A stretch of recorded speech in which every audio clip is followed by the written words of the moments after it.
¿Qué tal, compañeros de YouTube? Soy John Sobero y en esta ocasión les voy a explicar el problema de EasyMath que consta de toda esta descripción. Básicamente nos van a dar cuatro números, n, m, a y d, y tenemos que hallar la cantidad de números que se encuentran entre n y m inclusive y no son divisibles por a o a más d o a más 2d o a más 3d o a más 4d. Nuestro input es t, el número de casos, y para cada caso nos van a dar cuatro números, n, m, a y d. Y bueno, estos son los ejemplos, ¿no? Que para este ejemplo la respuesta es 5. ¿Por qué 5? Porque si nosotros lo analizamos, nos damos cuenta que primero nuestro rango de números va desde 1 hasta 10. Y el A vendría a ser el que está en la tercera posición, o sea, el 2. Y el D en la cuarta posición, que es el 2. Entonces, los números que van desde el 1 al 10 no pueden ser divisibles por A, o sea, no pueden ser divisibles por 2, no pueden ser divisibles por 2 más 2, o sea, 4, no pueden ser divisibles por 6, por 8 y por 10. ¿Qué números cumplen esta condición? Que no son divisibles por ninguno de estos números, el 1, el 3, el 5, el 7 y el 9. Si los contamos, nos damos cuenta que son 5 números, entonces la respuesta debería ser 5. Básicamente es por eso. Para explicar este problema tenemos que, bueno, la manera en la que yo lo voy a resolver es con máscara de bits con inclusión y exclusión de conjuntos. Para ello, vamos a ver un poco la teoría. Primero tenemos que saber que cuando los números, por ejemplo, van desde el 1 al 10, y nosotros tenemos el caso que queremos hallar los que son divisibles por 2 y divisibles por 3. Básicamente nos damos cuenta que estos números son sencillos de hallarnos entre el 2, el 4, el 8, el 10, y para 3 sería el 3 y el 9. Pero, ¿qué sucede cuando se intersectan? O sea, tienen los dos, un número que es divisible entre estos dos, porque en este caso es el 6. ¿Qué sucede? Va en la intersección. Esto, para plantearlo de una manera más general, podemos tener que en realidad es el mínimo común múltiplo. El mínimo común múltiplo de estos dos números, que en este caso nos da 6. Ya, entonces, esta intersección vendría a ser los números que son divisibles por 6. Pero también por teoría de conjuntos nosotros sabemos que la unión de un conjunto A con un conjunto B es igual a los números que se encuentran en el conjunto A, es decir, todos ellos, más todos los números que se encuentran en el conjunto B, menos la intersección de los números que se encuentran en la intersección de A con B. Esto por simple lógica lo podemos hallar, ¿no? Porque básicamente si nosotros estamos contando todo este conjunto y luego otra es todo este conjunto, hemos contado dos veces la intersección. Entonces tenemos que quitarle una vez su conjunto. Más que todo es por ello, nada más. Esa es la fórmula. Pero cuando nosotros lo llevamos a gran escala, por ejemplo en tres conjuntos, nos damos cuenta que ya se va complicando un poco. Por ejemplo, de números desde el 1 al 12. Básicamente acá tenemos los que son divisibles por 2, por 3 y por 4. Que en este caso los que son divisibles por 2 son el 2, el 10, el 6, el 2, el 4, el 8. Los que son divisibles por 3, el 3, el 6, el 9, el 12. Pero acá en la intersección, si nos damos cuenta, vendrían a ser de la misma forma el mínimo común múltiplo de 2 y 3, que en este caso nos da 6. Y efectivamente, hemos puesto acá que son los números que son divisibles por 6. Pero, ¿qué pasa cuando queremos, por ejemplo, nosotros hallar los que se encuentran en el conjunto de la intersección de los tres? Bueno, su fórmula sería similar, ¿no? Sería básicamente hallar el mínimo común múltiplo de esos tres números, que sería el 2, el 3 y el 4, ¿no?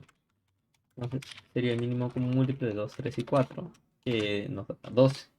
Entonces, en este subconjunto van a ir todos los números que son divisibles por 12. Pero nosotros tenemos que el rango va desde el 1 al 12. El único número que es divisible por 12 en este rango es el 12. Es por ello que esto ya lo podemos tomar como una fórmula general, ¿no? Que la intersección de, o sea, los números que van en esas intersecciones dependen de su mínimo común múltiplo de los conjuntos en los que están incluidos. Ahora, viéndolo ya como una fórmula, la fórmula en la teoría de conjuntos que existe, nos damos cuenta que para hallar todos los números que están en la unión de estos conjuntos, del A con B con C, vendrían a ser todos los números que se encuentran en A, más todos los números que se encuentran en B, más todos los números que se encuentran en C, menos la intersección de el conjunto A con la intersección A intersectado con B, menos A intersectado con C, menos B intersectado con C, más la intersección de A con B con C. Esto también lo podemos hallar con lógica, ya que estamos contando los tres conjuntos, estamos contando literalmente de acá, estamos contando dos veces esta intersección. Por eso le quitamos una vez. Acá también contamos una vez más este subconjunto, por eso se lo quitamos, otra vez también aquí. Pero si nos damos cuenta, al quitar tres veces esta intersección, hemos quitado tres veces este subconjunto, el mínimo común, el 12. Pero al principio, acá en A, en B y en C, también hemos agregado tres veces. Entonces nos hemos quedado con cero veces esta intersección. Por ello, al último se le agrega la intersección de A con B con C. Esta es la fórmula general y nos damos cuenta que tiene un patrón. Un patrón que es que cuando acá los números, por ejemplo aquí, en este caso, estamos tomando solo un conjunto, su signo es positivo.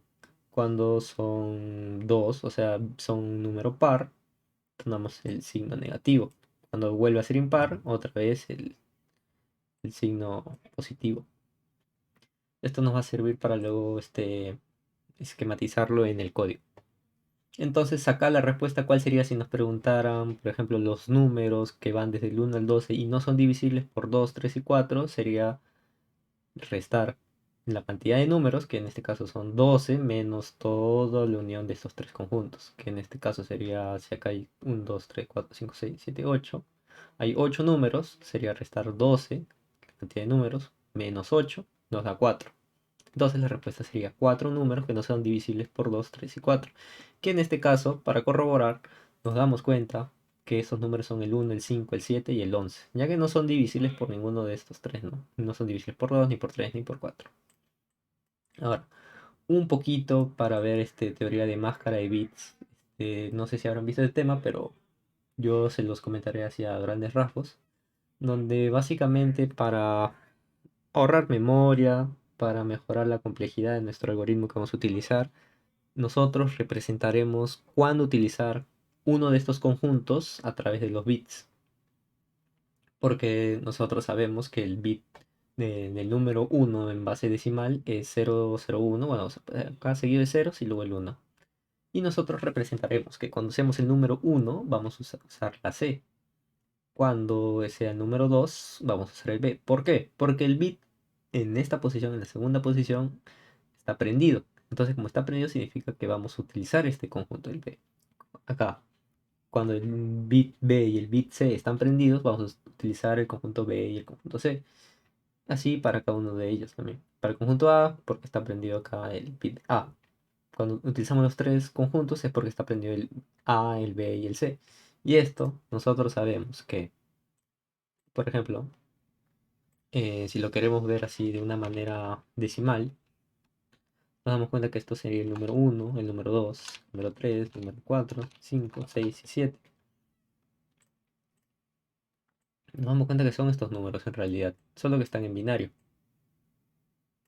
Nada más. Entonces solo vamos a iterar desde el número 1 hasta el número 7.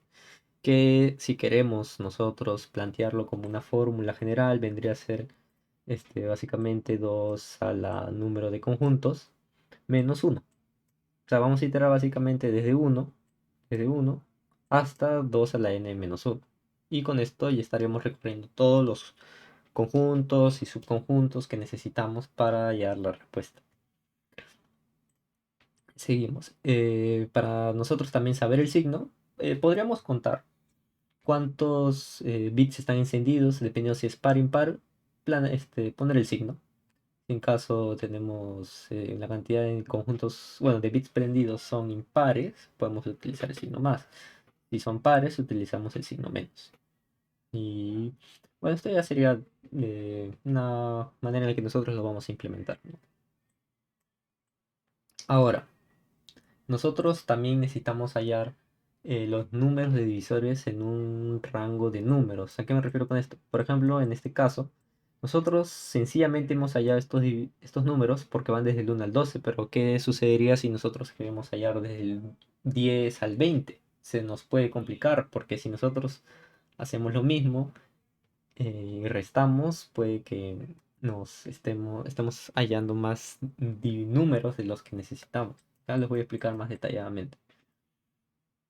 Por ejemplo, si nosotros tenemos los números que van desde 10 hasta 20, cómo nosotros hallamos la cantidad de números que van desde 10 a 20 y por ejemplo no son divisibles por 2, por 3, no, por 2 y por 3, por ejemplo, para que sea sencillo. Si nosotros aplicamos nuestra teoría de conjuntos para 20, por ejemplo, hallaremos todos los números desde el 1 hasta el 20. Si aplicamos para 10, desde el 1 hasta el 10. Entonces, ¿qué tendremos que hacer? Restar. De alguna manera tenemos que restar, ¿no? Los divisores del 20 menos los del 10. Entonces, cuando nosotros queremos aplicar esa teoría, tendríamos que básicamente primero nosotros saber este concepto básico, ¿no? Que, por ejemplo, los divisores del 1 hasta el 20 que se pueden dividir entre 2, sabemos cuántos son. 20 entre 2, entonces sabemos que son 10, ¿no? El 2 hasta el 20. Cuando queremos hallar para el 3, de la misma manera. 20 entre 3 nos da 6,66, por ejemplo. Pero ¿cuántos son? Entonces, si va de 6,66, ¿va? ¿Son 7 o son 6? Y nosotros nos ponemos a analizar, básicamente sería el 3, el 6, el 9, el 12, el 15, el 18, que son 6 números. Entonces, nos damos cuenta que en realidad esta respuesta vendría a ser el número redondeados abajo. Nosotros por programación lo podemos dejar así, ¿no? Como que 20 entre 3 y sabemos que el programa nos va a dar 6. Listo. Luego, cuando nosotros queremos hallar estos números, por ejemplo, eh, pero ahora para el número, para 10, desde el 1 hasta el 10, sabemos que esto es 10 entre 2, sabemos que son 5 números los que existen y se pueden dividir entre 2. Y cuando vamos desde para los que son divisibles entre 3, nos damos cuenta que son 3 números. Ya, básicamente ahora necesitamos saber cuántos hay en este rango. Sería tan sencillo como restar y nada más, ¿no? Pero hay que ponernos a pensar un poco, ¿no? Por ejemplo, nosotros queremos saber, si queremos saber cuántos números hay desde el 3 hasta el 10, algunos dirían 10 menos 3 y esta sería la respuesta. Pero no es así. ¿Por qué? Porque si nos podemos a contar, en realidad son 8 números, contando el 10 también. Entonces tenemos que agregarle un número. La respuesta es que en realidad hay 8 números aquí, desde el 3 hasta el 10, contándolos inclusive. Entonces tenemos que nosotros agregarle 1 a esta resta que nosotros vamos a realizar. Para verlo un poco más gráfico, podemos hacer esto, ¿no? Por ejemplo, 10 entre 2, aquí 10 entre 2 nos da 5. Podemos que este 5 sea un K y que acá sea también menor o igual a lo que está por el otro lado, que es 6,66. Pero nosotros sabemos que tenemos que redondearlos abajo. 6. 6. Bueno, acá disculpen, me confundí. Acá es el 3. Listo. Este K, por ejemplo, que nosotros sabemos que es el 3, nos damos cuenta que está mal. ¿Por qué? Porque el primer K que nosotros tenemos que tomar para hallar un número en este rango que sea divisible entre 3 debería ser 4. Este primero debería ser 4. ¿Qué significa? Que este 3 que nosotros hemos hallado es 3,3. Entonces lo tenemos que redondear hacia arriba sin importar los decimales que tenga.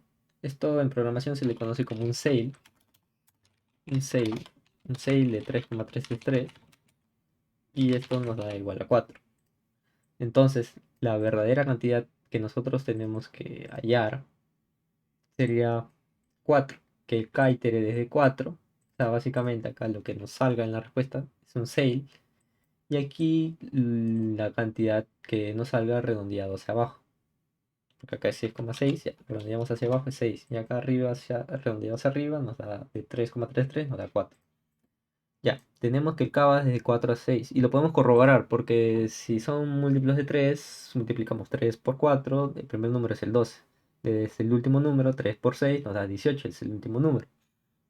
Entonces, ahora queremos saber la cantidad de números que están en este rango, ¿no? Le restaríamos 6 menos 4, 2, algunos dirían, pero nos acordamos de esta fórmula, tenemos que agregarle 1. Entonces, básicamente haríamos 6 menos 4 más 1. Esta sería la cantidad de números, ¿no? Que son divisibles por 3. Que este caso es 3. Bueno, ya. Esto haríamos para básicamente todos los conjuntos. Es decir, en el problema tendremos que hallar, sin poner los 5 conjuntos, aplicar esta fórmula general, pero ya ampliada, ¿no? Para los 5, recorrer para cada uno de los bits sería cada 2 a la 5 menos 1, que recorreríamos en realidad desde el 1 hasta el 31. Verificar el signo, luego hallar bueno, para hallar estos subconjuntos, ya explicamos que tenemos que hallar el mínimo común múltiplo. Entonces tendremos que tener una función, ¿no? Para hallar el mínimo común múltiplo entre los dos conjuntos que se están tomando en ese momento. Por ejemplo, si acá estamos tomando el A y el B, nos encontraríamos en el caso de que estamos usando el 6, ¿no? El A y el B. En ese momento, entonces tenemos que hallar el mínimo común múltiplo entre estos dos. Que en este caso, si esto nos representa 2 y este da 3, el mínimo común múltiplo sería el 6. No tiene nada que ver con el 6 aquí, ¿no? Solo es de esto. Mínimo común múltiplo 2, 3. Por ejemplo, del 3 y el 4 sería utilizar el B y el C. Y el B y el C sería, en este caso, el número 3. Hallaríamos el mínimo común múltiplo de 3 y 4, que es 12. Hallaríamos los que están aquí en esta intersección son el 12. Ya. Luego tendríamos que calcular la cantidad de divisores en el rango que nos están dando para cada momento de estos subconjuntos. Es decir, aplicaríamos cuando estemos iterando en este momento, solo para esta representación, solo para el conjunto C, aplicaríamos esto. Cuando estemos en este momento, también aplicaríamos esto para hallar la cantidad de divisores y ir sumándolo en un contador. Bueno, ahora para ya explicarlo en código, se los mostraré yo por acá. A ver, tengo un código aquí. A ver, acá. Donde se puede apreciar cómo yo lo he resuelto este problema, ¿no? Básicamente escaneamos estos números. Yo les he puesto de otra forma, este C le he puesto en vez de A. Bueno, lo guardamos en un arreglo. Aquí lo hemos declarado de 5 posiciones porque son 5 números. Esto es para una prueba, ¿no? 2, 3, 4, que en este caso, acá en realidad tendría que ser A, que en este caso es C. En este caso sería C más D, C más 2D, que 2D, C más 3D y C más 4D. Vamos a iterar desde el 1 hasta el número máximo que se puede, que en este caso como son 5 números, tendremos que iterar desde 2 a la n, 2 a la 5 menos 1. Pero para simplificarlo podremos, bueno, este es en bits, nosotros podemos shiftear el 1 hacia la izquierda 5 veces. ¿A qué se refiere? Por ejemplo, tenemos el 1 en binario, que es este. Pero cuando lo mandamos 2 posiciones a la izquierda, tendremos este número ahora. Porque lo hemos mandado 2 posiciones a la izquierda en binario. Ahora, esto lo que está haciendo es mandarlo 5 posiciones a la izquierda. Que básicamente si el 1 está aquí, lo mandamos 1, 2, 3, 4. Y acá estaría el 1. Si nosotros lo calculamos, nos damos cuenta que acá cuando está prendido es 1, ¿no? Acá cuando está prendido es 2, 4, 8, 16, 32. Entonces tenemos el número 32 en binario. Entonces vendría a representar el 32 menos 1, vamos a iterar hasta el 31. Hacemos un for desde 1 hasta la cantidad máxima de sus conjuntos, que es 32. Ponemos un contador en 0 y el denominador en 1. Para cada bit que nosotros vamos a recorrer, nos damos cuenta que el 32 en binario en realidad aquí tendría... ¿Cuántos bits podría tener el 31? Nos damos cuenta que esta cantidad, por ejemplo, si nosotros hemos prendido los 3 bits, ¿cuánto es el número máximo? Sería 1 más 2 más 4, será 7. Entonces necesitaremos más bits, ¿no? Sería 2, 2, 4, 8. En este caso tendríamos 12, 13, 14. Necesitaríamos más bits por todo. Que en este caso sería 2, 4, 8, 16, 24, 28, 30 y 31. Cuando estos 5 bits están prendidos, entonces llegamos al número 31. Entonces tendremos que iterar desde 0 bits a 5 bits. Bueno, en realidad hasta 4, ¿no? Porque estamos contando el 0. Sería cuando tome el bit en la posición 0, posición 1, 2, 3 y 4. Listo. Luego hemos creado también una función de mínimo común múltiplo, pero le hemos adaptado a este problema porque como los números que nos van a dar son muy grandes, 2 hasta la 2 a la 32, si no me equivoco, es la. Entonces, cuando nosotros sabemos, ¿no?, por matemática que el mínimo común múltiplo le podemos hallar con el GCD, que es el máximo común divisor, tenemos que hacer esta condicional, que si A es mayor que el máximo número en long long dividido entre el número B, entonces la respuesta nos debe dar el máximo, que es long long. Si no, ya devolver como siempre A por B, que es el mínimo múltiplo. Bueno, eso básicamente es para que no se rompa nuestro programa y ya. Nada más para ahí. Acá el máximo común divisor lo hemos hecho como recursivo, que es una de las formas que también se puede buscar un mayor FCD en C++. Y bueno, ya, eh, esta es la parte interesante, ¿no? Que este es para ver qué bit está prendido en este momento. Por ejemplo, si nosotros estamos en el bit 100, en este caso es el 1, 2, que vendría a ser el bit 4, o sea, el bit 4 no, sino el bit que se encuentra en... ¿Sabes? El bit vale 4 en decimal. Nosotros vamos a ver si está prendido. ¿En qué posición está prendida? Está prendida cuando el 1 ha sido desplazado 2 veces hacia la izquierda. Es decir, cuando acá este B valga 2, entonces comparamos si este número tiene el bit prendido en esa posición, entonces estamos utilizando un conjunto. Estamos aumentando que vamos a usar un conjunto. Pero en el caso que estemos usando este número, que es el 6, 2 veces va a cumplir esta condición porque va a detectar que está prendido en el bit número 1 y en el bit número 2. Entonces, este contador va a ser 2, que vamos a utilizar dos conjuntos. ¿Para qué nos va a servir? Para que después nosotros podamos saber si es impar o par. Si es impar ya sabemos que tenemos que sumar y si es par tenemos que restar.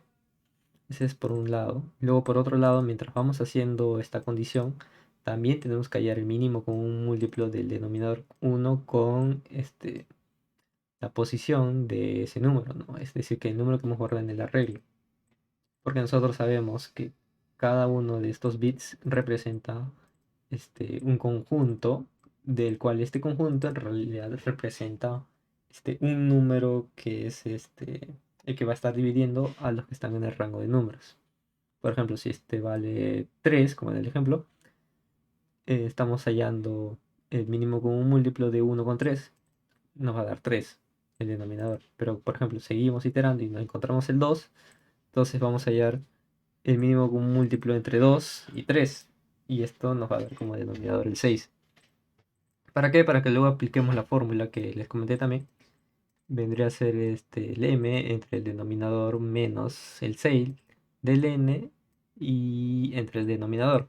Acá podríamos poner el denominador por 1.0 o como les guste, porque básicamente este float significa que no vamos a perder datos, porque si nosotros dejamos esto sin el float, Básicamente no va a saber que queremos un número en double, o sea, con decimales, y perdemos la información. Luego a todo ello le agregamos uno que vendría a ser, porque lo comenté, la cantidad de números que están en un rango. El 1 al 5 vendrían a ser 5 números. Estos divisores le agregamos a la respuesta, en el caso que sea positivo, que sean pares, que sean impares, y imprimimos la respuesta. Pero, ¿qué sucede? Que la respuesta nos pide los que no son divisibles. Entonces, para saber cuántos números no son divisibles, restamos el límite mayor con el límite inferior, le agregamos uno y le quitamos la respuesta, ya que esta respuesta en realidad son los números que sí, la cantidad de números que sí son divisibles por todos ellos. Y este más uno es como el que les expliqué por acá.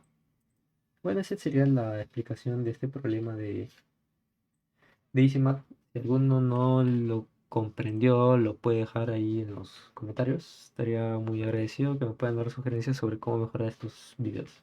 Muchas gracias.